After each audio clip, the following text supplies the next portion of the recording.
அனைவருக்கும் வணக்கம். இது சங்கிலியன் செய்திகள். செய்திகள் வாசிப்பவர் செய்தியாளர் எஸ். கலாதேவன். இன்றைய இலங்கையின் பிரதான செய்திகள். பிரதான செய்திகளில் முதலில் தலைப்புச் செய்திகள். அனுச பெல்பிட்ட மீண்டும் விளக்கமறியலில். 2027 வரை சம்பள அதிகரிப்பில்லை, போராட்டங்களுக்கு அடிபணிய முடியாது ஜனாதிபதி. உள்நாட்டு பொறிமுறையே பொறுப்புக்கூறல் மேற்கொள்வோம் விஜித்த ஹேரத் அறிவிப்பு. மைந்தானந்து நளினுக்கு எதிரான வழக்கு தொடர்பில் நீதிமன்றத்தின் அறிவிப்பு. அரசாங்க எதிர்ப்பை மறுப்பதற்கு அவசரகால சட்டம் தேவைப்படுகிறது, கஜேந்திரகுமார் எம்பி தெரிவிப்பு.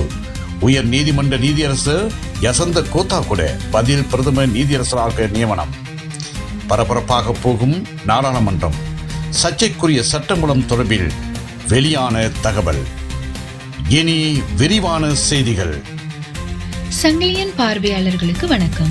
எமது இந்த சேனலிற்கு முதல் முறையாக வருபவர்கள் சேனலை சப்ஸ்கிரைப் செய்து உங்கள் பெயர் ஆதரவை வழங்குமாறு கேட்டுக்கொள்கின்றோம். அனுச பெல்பிட்ட மீண்டும் விளக்கமறியலில். சட்டவிரோதமான முறையில் சொத்துக்களை ஏற்றியமை தொடர்பில் விளக்கமறியலில் வைக்கப்பட்டுள்ள முன்னாள் அமைச்சின் செயலாளர் அனுச பெல்பிட்டவை எதிர்வரும் 20ஆம் தேதி வரை மீண்டும் விளக்கமறியலில் வைக்குமாறு கொழும்பு நீதிமன்றம் இன்று உத்தரவிட்டுள்ளது. லஞ்ச ஊழல் விசாரணை ஆணைக்குழு மற்றும் சந்தேக நபர் தரப்பு சட்டத்தரணிகள் முன்வைத்த சமர்ப்பணங்களை ஆராய்ந்த பின்னரே நீதிமன்றம் இந்த உத்தரவை பிறப்பித்தது. 2027 வரை சம்பள அதிகரிப்பில்லை, போராட்டங்களுக்கு அடிபணிய முடியாது ஜனாதிபதி அனுரகுமார திட்டவட்டம். போராட்டங்களுக்கு அடிபணியாது, நிதி நிலைமைக்கு மாறாக செயல்பட முடியாது. 2027 வரை சம்பள அதிகரிப்பு தொடர்பான அடுத்த கட்ட நடவடிக்கை எடுக்கப்பட மாட்டாது.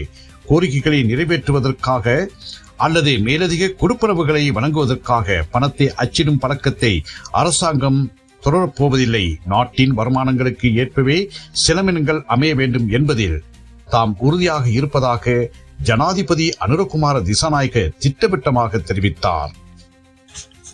உள்நாட்டு பொறிமுறையிலேயே பொறுப்புக்கூறல் மேற்கொள்வோம். இராணுவ அதிகாரிகளுக்கு எதிரான நடவடிக்கைகளை நிராகரிக்கின்றோம். சமையல் அமைச்சர் விஜித்த ஹேரத் அறிவிப்பு. கடந்த கால மனித உரிமை மீறல்கள் தொடர்பில் பொறுப்புக்கூறல் நல்லிணக்கத்தை அடிப்படையாக கொண்ட வேலைத்திட்டங்களை உள்நாட்டு பொறிமுறையில் முன்னெடுத்துள்ளோம். இராணுவ அதிகாரிகள் மற்றும் நபர்கள் குறித்து எடுக்கப்படும் நடவடிக்கைகள் தடைகளை நாம் கண்டிக்கின்றோம். சர்வதேச சட்டங்கள், ஐக்கிய நாடுகள் பாதுகாப்பு சட்டத்துக்கு எதிரானவற்றை நிராகரிக்கின்றோம். தெளிவான கொள்கையின்படி சர்வதேச சட்டத்தின்படி செயல்படுகின்றோம் என்று வெளிவிவகாரம், வெளிநாட்டு வேலைவாய்ப்பு மற்றும் சுற்றுலாத்துறை அமைச்சர் விஜித்த ஹேரத் தெரிவித்துள்ளார். மைந்தானந்த நளினுக்கு எதிரான வழக்கு தொடர்பில் நீதிமன்றத்தின் அறிவிப்பு. முன்னாள் அமைச்சர்களான மைந்தானந்த அலுத்கமிகே, நளின் பெர்னாண்டோ மற்றும் விளையாட்டு அமைச்சின் முன்னாள் செயலாளர் ஓய்வு பெற்ற ராணுவ மேஜர் ஜெனரல் நலிந்த மல்லவராட்சி ஆகியோருக்கு எதிரான சட்டமா அதிபரால் தாக்கல் செய்யப்பட்ட வழக்கின் முதற்கட்ட ஆட்சேபனைகள் தொடர்பான உத்தரவை எதிர்வரும் மார்ச் 25ஆம் தேதி வரை ஒத்திவைத்தது கொழும்பு மேல் நீதிமன்றம். அரசாங்க எதிர்ப்பை மறுப்பதற்கே அவசரகால சட்டம் தேவைப்படுகிறது, கஜேந்திரகுமார் எம்பி தெரிவிப்பு. பேரிடர்களால் பாதிக்கப்பட்டவர்களுக்கு நிவாரணம் அளிக்க அவசரகால சட்டம் அவசியமில்லை. ஆனால் இப்போது தித்வா காரணமாகவே அவசரகால சட்டம் தேவைப்படுகிறது என்று கூறி எங்களை ஏமாற்ற முடியாது. நிச்சயமாக அரசியல் செயற்பாடுகளுக்கு மக்களிடையே வளரும் எதிர்ப்பை மறுப்பதற்கும் அதை அடக்குவதற்கும் தேவைப்படும் அதிகாரமாகவே இது பார்க்கப்படுகிறது. நாங்கள் இதற்கு எதிராகவே வாக்களிப்போம் என தமிழ் தேசிய மக்கள் முன்னணியின் பாராளுமன்ற உறுப்பினர் கஜேந்திரகுமார் பொன்னம்பலம் தெரிவித்துள்ளார். உயர் நீதிமன்ற நீதியரசர் யசந்த கோத்தாகுட பதில் பிரதம நீதியரசராக நியமனம். ஜனாதிபதி அனுரகுமார் திசாநாயக்க முன்னிலையில் அவர் பதில் பிரதம நீதியரசராக சத்தியப்பிரமாணம் செய்து கொண்டுள்ளார். பிரதம நீதியரசர் பிரித்தி பத்மன் சூரசேன வெளிநாடு சென்றுள்ள நிலையில் ஜனாதிபதியினால் இந்த நியமனம் வழங்கப்பட்டுள்ளது. பரபரப்பாக போகும் நாடாளுமன்றம். சர்ச்சைக்குரிய சட்டமூலம் தொடர்பில் வெளியான தகவல்.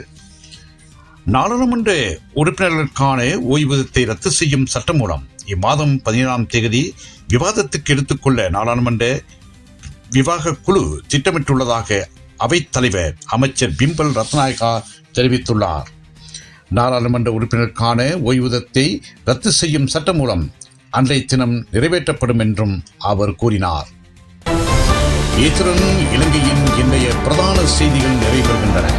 மீண்டும் ஒரு பிரதான செய்தி அறிக்கையின் ஊடாக உங்களை சந்திக்கும் வரை அன்பு வணக்கம்.